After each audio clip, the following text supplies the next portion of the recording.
Facing the flood, how folks across the corridor are taking on rising floodwaters. First, a man is believed to have died after driving into floodwaters and being swept away. It happened on Westbrook Avenue west of Parkersburg around 10 a.m. Monday. Authorities say the driver was 71-year-old Howard Hodson of Ackley. They found the car but have not pulled it from the water because it is too deep. The condition and location of the driver cannot be confirmed at this time. Towns across Iowa are on high alert today after days of heavy rain. Flooding led to voluntary evacuations in New Hartford yesterday. The fire department and volunteers worked for hours throughout the day to keep water out of town. There is a dirt road west of town that acts as a levee, so when water breached that early in the morning Monday, crews started pumping and sandbagging. They were mostly successful aside from some water creeping into lawns and streets. But the problem now is there's more rain in the forecast.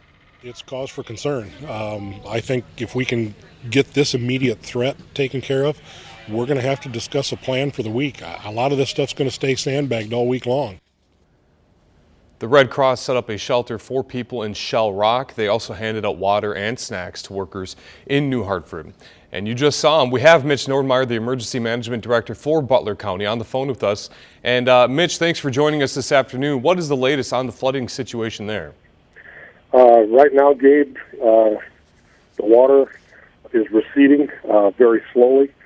We're still pumping some water on the south side of town. We're not moving any sandbags. Residents are going back to their homes to check on things. Actually, some of the good news, the sun is out.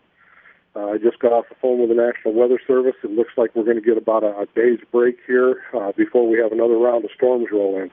But we're by no means out of the woods yet, that's for sure. Now, this morning you told us the gas would be coming on for residents sometime today. Has that taken place as people start to come home? Yes. Mid-American started turning gas on again this morning at about 8 o'clock.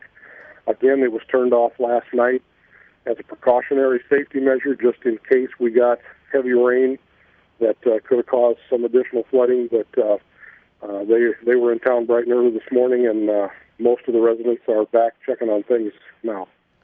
What are those residents seeing when they come back? Is there any damage to any of the homes there in town? We only had just a few homes that actually got water around them. Most of them are were surprised. A lot of them stuck around and helped sandbag yesterday, and so they knew what to expect. But I think a lot of them, when they saw the flood water yesterday as it was coming up, they expected it to be pretty deep, and it turned out real good. Yeah, you guys took a very proactive approach when I was up there with you yesterday. What's the situation with the Red Cross shelter? Are they still there helping out in Shell Rock and in New Hartford? No, Red Cross closed the shelter last night because the people that were up there had other places to go. We're keeping it as a standby shelter. They're checking in with me to see if we need anything at this time, but right now they're just on a standby basis. All right. Thank you, Mitch, for joining us this afternoon. We'll be continuing to monitor the situation in New Hartford. As waters continue to rise elsewhere across the corridor, people are wondering just how much water we could see. Justin Roberts is here with your CBS 2 Weather First forecast. All right, Justin, thanks. A lot of eastern Iowa under flash flood warnings and watches until later tonight, especially here in Cedar Rapids. The Cedar River could be just inches away from reaching major flood stage by the end of the week. Flood stage in Cedar Rapids is at 12 feet. Right now, the river is just below that. It could hit 15 feet by Thursday. That's when the Cedar is expected to crest, but that level is nowhere close to the 2008 flood level of around 31 feet. CBS 2 News has also just learned that the city will be closing boat ramps starting at 8 a.m. tomorrow through Sunday. The rain is also putting a damper on campers in the Rock Creek area. The rain flooded this campground, leaving many campers and tents underwater. Watch how the water rushed over the spillway there, completely submerging a bridge. It ended up much higher than these campers expected when they set up their tents and RVs. In talking to Corey, the park ranger, he's never seen anything like this, and several campers who have camped here a lot longer than either of us have been here said that even compared to the floods of '93, this water level is much higher. The water has since gone down enough that many of the campers have been able to go back and get their belongings. All of this rain is causing major problems for farmers in eastern Iowa. The showers are keeping them out of the fields even longer because it's just too wet to plant. For those who have planted, they're happy to see the seeds enjoying the moisture, but more rain could slow things down even more. So far, the biggest downside of the rain isn't necessarily what it does to the crops, but what it does for pest prevention.